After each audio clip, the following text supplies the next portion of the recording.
सर्द रात थी। चंद्रमा अपनी शीतल रोशनी से राजमहल के ऊंचे बुर्जों को नहला रहा था। महाराज विक्रम सिंह अपने निजी कक्ष में बैठे एक पुरानी किताब के पन्ने पलट रहे थे। ये किताब उनके पूर्वजों की विरासत थी और उसमें कई रहस्यमयी कहानियां दर्ज थी। अचानक एक पन्ने के भीतर से एक पुराना पीला पड़ चुका कागज नीचे गिरा। जैसे ही राजा ने उसे उठाया, उनकी आंखें विस्मय से फैल गईं। यह एक प्राचीन मानचित्र था जो महल के किसी गुप्त स्थान की ओर इशारा कर रहा था। नीचे लिखा था, जो इस खजाने को खोजेगा वह स्वयं खो जाएगा। अंतिम पहेली का उत्तर ही इसे खोजने की कुंजी है।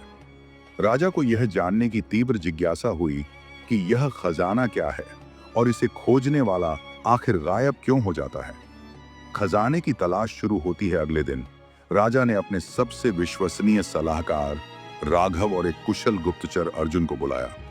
उन्होंने इस मानचित्र को ध्यान से देखा और पाया कि यह महल के पुराने तहखाने की ओर इशारा कर रहा था। लेकिन यह तहखाना वर्षों से बंद पड़ा है।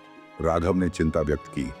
अब समय आ गया है कि इस रहस्य से पर्दा उठाया जाए, राजा ने दृढ़ता से कहा। भयावह सुरंग और लुप्त होते लोग रात के अंधेरे में राजा, अर्जुन और राघव मशालों के साथ महल के तहखाने में पहुंचे। वहां एक पुराना लोहे का दरवाजा मिला जिस पर कुछ अजीब प्रतीक उकेरे हुए थे। अर्जुन ने जैसे ही उसे खोला, एक संकरी सुरंग सामने प्रकट हुई। वे तीनों धीरे धीरे अंदर बढ़े। दीवारों पर रहस्यमयी चित्र उकेरे गए थे जो किसी प्राचीन युद्ध और एक शापित खजाने की कहानी बयां कर रहे थे।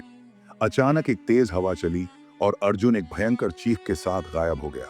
राजा और राघव स्तब्ध रह गए। यहां कुछ गलत है महाराज, हमें लौट जाना चाहिए, राघव कांपते स्वर में बोला। नहीं, हमें जानना होगा कि अर्जुन कहां गया। राजा ने हिम्मत दिखाते हुए आगे बढ़ने का आदेश दिया। अंतिम पहेली और खजाने का रहस्य चलते चलते वे एक विशाल कक्ष में पहुंचे। वहां सामने एक सुनहरी पेटी रखी थी, लेकिन उस पर लिखा था, जो लोभ करेगा वह समाप्त हो जाएगा, जो समझेगा वही जीवित बचेगा। राजा समझ गए कि यह एक परीक्षा थी। उन्होंने खजाने को छूने के बजाय दीवारों पर उकेरे गए प्रतीकों को ध्यान से पढ़ा।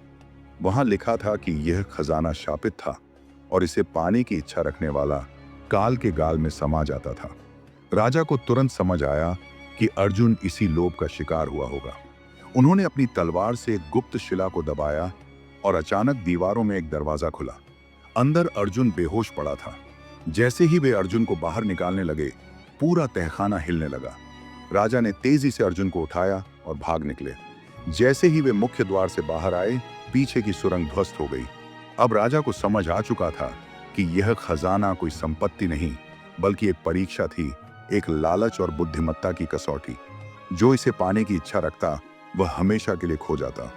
राजा ने यह बात पूरे राज्य में फैला दी कि सच्चा खजाना धन नहीं, बल्कि विवेक और न्याय है। इस प्रकार राजा विक्रम सिंह ने अपने पूर्वजों के इस रहस्य को सुलझाया